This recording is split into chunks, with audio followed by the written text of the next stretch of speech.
the next Prime Minister of Canada, l'Honorable Andrew Scheer. In Montreal, the heart of Justin Trudeau's home turf, Andrew Scheer delivered a scathing assessment of the Prime Minister's leadership on the world stage.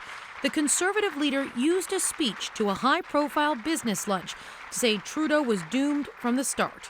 The profound arrogance of Mr. Trudeau's words foreshadowed how the new Prime Minister would conduct Canada's foreign affairs, with style over substance. Scheer argued Trudeau has made a mess of governing by alienating allies like Japan, India, and the U.S., and by showing weakness in dealing with Russia and China.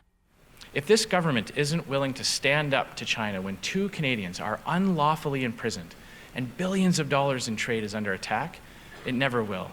The Conservatives are the only ones who can right the ship is at the core of Scheer's message.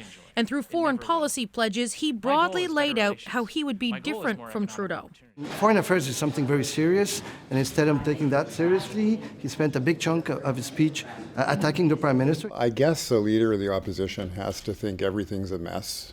I mean, he's entitled to describe foreign policy however he wants to. Meanwhile, we're down in Washington talking about trade for Canadians. Trudeau's team is quietly worried Scheer may be able to capitalize on the success of the Conservative parties provincially, though Liberals hope he'll be overshadowed by Premiers Doug Ford and Jason Kenney, the larger personalities in the Conservative movement. Scheer is aware of that possibility, and that's why he'll be trying to get as much attention as he can on his own in the coming weeks.